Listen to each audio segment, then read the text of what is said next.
Hi everybody, my name's Leanna if you don't know me, and that's me on December 8th editing this very video. I'm at home, unemployed and wearing fluffy sweatpants, pouring my heart and soul into doing YouTube. Now how did I get here?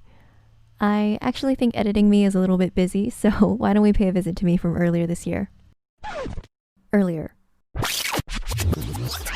A little earlier. Ah, perfect. Of course, the year began with January. I was gonna begin my winter quarter of my senior year of college, and I was feeling optimistic about the new year. 2019 was a good year for me, but it was full of uncertainty and worry. Graduation was creeping around the corner, and soon after that, my apartment lease would end, and with no financial aid, that meant I couldn't support myself any longer unless I found a job. Worst case scenario, I would have to move home, and that was the last thing I wanted to do. But of course, I still had school to worry about, so most of my brain space was occupado by school stuff as opposed to future stuff, at least at this point of the year. There were slight whisperings about something called COVID-19, but I wasn't worried because it was halfway across the globe. But then, on January 20th, the first COVID case was identified in the US. Soon afterward came the second, and then the third. And you know how this story goes. With COVID looming in the air, it was a little nerve-wracking being surrounded by so many people each and every day since we were still going to class in person, but I figured that it wasn't something to be overly worried about. February was a difficult month for me. I honestly don't really remember it, but according to the 4 diary entries that I wrote that month, I was exhausted and irritable for the most of it. February in the UC quarter system meant midterm season, and considering the fact that I absolutely hated my major and hated my classes, it was so much worse than if I actually liked what I was learning. March. March began with a lot of thinking about what I ultimately wanted to have in life. It sounds fake deep, but no, really, I was feeling really existential. It was time to be really honest with myself, to stop avoiding answering some very important questions just because they made me uncomfortable. I knew I hated engineering with a passion of 1,000 burning suns, and I think it was around this point, maybe even earlier, that I decided that I would try to pursue an acting career, like for real. It had been a dream of mine to be in TV shows and movies ever since I was young, and I don't remember if there was a defining moment where the words, "I want to be an actress," were no longer followed up by, "but maybe in another lifetime." But at this point I knew for sure, and I was really scared. I picked engineering for the money, for goodness sakes, but 4 years of torturous college classes made me realize that it just wasn't worth it, that I don't want to live my life doing something that I completely hate. I didn't know if acting was the only path that would make me happy, but I sure as hell knew that the commercial that I had done the year before was the only time that I had fun working, that it was even possible to have fun working, and to me, that was something to grab onto and not let go of. So I made an Actors Access account, got my headshots taken, organized my reel, and started going on virtual auditions. I wasn't really expecting anything to happen for me immediately, but I was taking the right steps towards the future that I wanted, and that was something that excited me. Telling people made me really nervous. I was really afraid of what people were going to think, especially because I had spent so much time trying to get this engineering degree. I was a practical girl, and this was really out of character for me, and I felt really naive trying to go for this big Hollywood dream when so many people try and fail. At some point in March, the gym closed. This gym was very special to me. It was the place that I had first learned to lift, the place that I had come with so many friends, and the place that served as an outlet for me to relieve my stress.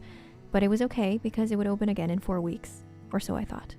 Little did I know it would not reopen again before I graduated. I didn't know that my last time was my last time, but I suppose it was better this way, so that it wasn't overly sentimental. I don't remember my last workout there, but I don't think it was a good one, and that makes me really sad. By the end of March, it was announced that spring quarter would be completely online.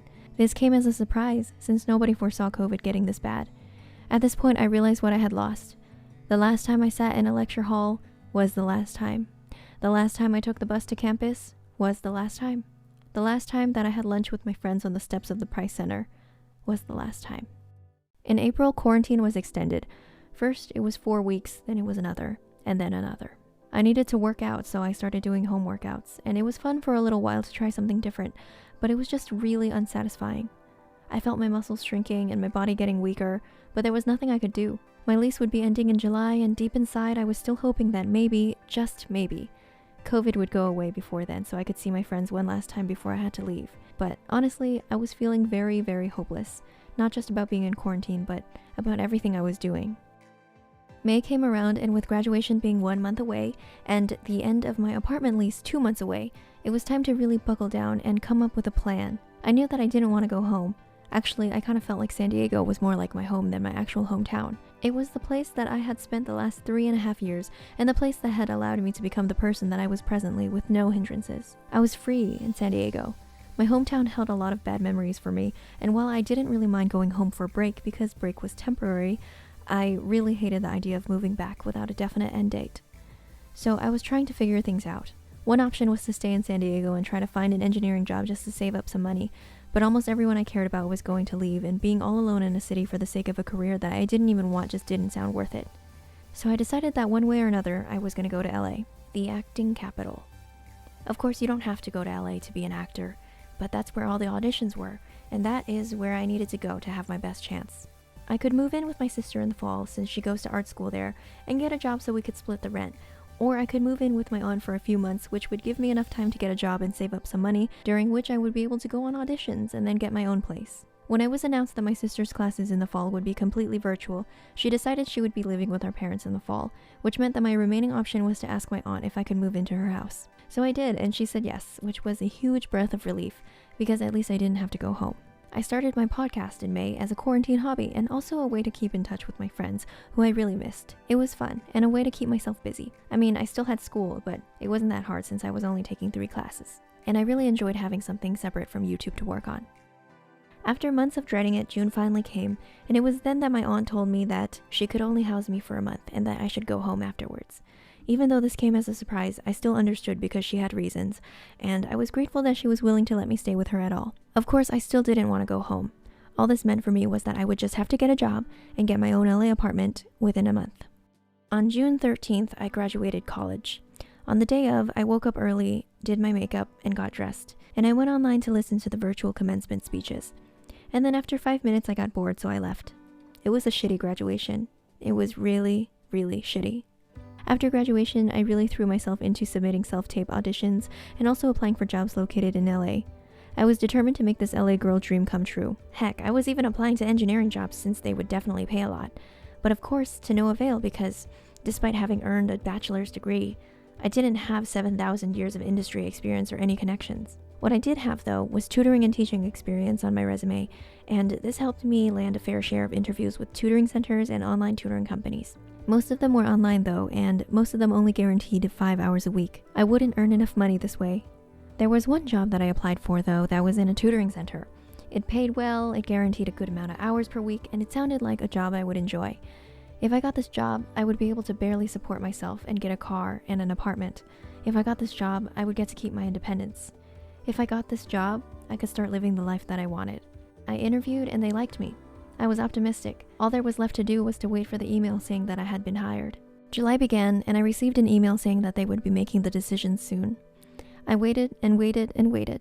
When I didn't hear back, I emailed to see what was going on, and they told me that LAUSD wasn't opening for the fall, and therefore they weren't opening their tutoring center. This crushed me, especially because I had so much writing on this one job. Suddenly, it felt like the door to the future I wanted was shut in my face. I cried for a long time after that. It just left me with a bitter feeling in my heart, and I was angry and frustrated. I was tired of the coronavirus taking things away from me. When the anger subsided, all that I was left with was hopelessness. July passed in a flash, and I spent most of it crying. It was my last month in San Diego, and I would no longer be living with my boyfriend and wake up next to him like I had done for the past 2 years. I tried to appreciate my remaining time in San Diego as much as I could, but with the city still shut down, there wasn't much to do, and with coronavirus still rampant, I couldn't say goodbye to my friends either, at least not the way I wanted to, in person. When move-out came, I cried even more. I might as well have been a waterfall. At the end of July, I moved into my aunt's house, but it wasn't what I was hoping for. I had hoped that since I was in LA, I would be able to go to auditions and job interviews and start working if any of those interviews turned into job offers. But my aunt wanted me to be completely quarantined so that I wouldn't accidentally catch the virus and kill her, which was definitely understandable. So, no leaving the house. It didn't take me long after I moved in to realize that although I wanted to be in LA, there was no point if I couldn't be in LA. So with no more options, I made the very difficult decision that after 1 month at my aunt's house, I would be returning home to the Bay Area and face my childhood trauma or whatever. It was in August that I took my first acting class through LACC. It was virtual, so maybe it wasn't the complete acting class experience, but it was pretty great. It was the first time that I got feedback on my acting from a professional acting coach, and it was the first time that I felt like acting was really within reach for me, and not just a far-out dream. At the end of August, I had to go home. Although I knew it was inevitable, I couldn't help but feel heartbroken about my hopes and dreams. There I was, uncomfortably packed in the car with all my belongings, going home, even though for the longest time that was the last thing that I wanted. Although LA wasn't exactly what I had hoped, what I had gained was undeniably valuable. Because my aunt lived alone, it was just us two, and because I had my own room, August was a month of peace and quiet, and I was given the time and space to really think about what was important to me. When I knew that I would be going home at the end of the month, I took advantage of my privacy and recorded a shit ton of YouTube videos so that I could still consistently post in case I didn't have enough privacy to film at home. August was good. Upon moving home, I was optimistic. At the very least, my sister was there so I wouldn't be lonely, and I also had my desk. I know it's just a desk, but it's a really nice desk. Also, my parents were a lot less strict than my aunt about leaving the house, so at least I would be able to step outside. Even still, I didn't really plan on going anywhere because the coronavirus was still out there. I turned 22 this month, and that scared me because I had goals and plans that were all thwarted by COVID, and it felt like I lost an entire year of my life. But I suppose all of us did. For the past few months or so, I had been pretty on top of applying to one job a day, but when nothing was happening, I stopped applying. Instead, I focused my attention on making YouTube videos, recording podcast episodes, and submitting myself for roles on Actors Access. And I actually booked my first role in a small unpaid student project, and it was really exciting to me. I started painting and making press-on nails, and people really liked it, so I started selling. Despite the initial interest from people, my press-on nails didn't really take off immediately the way I had hoped, and this made me really sad.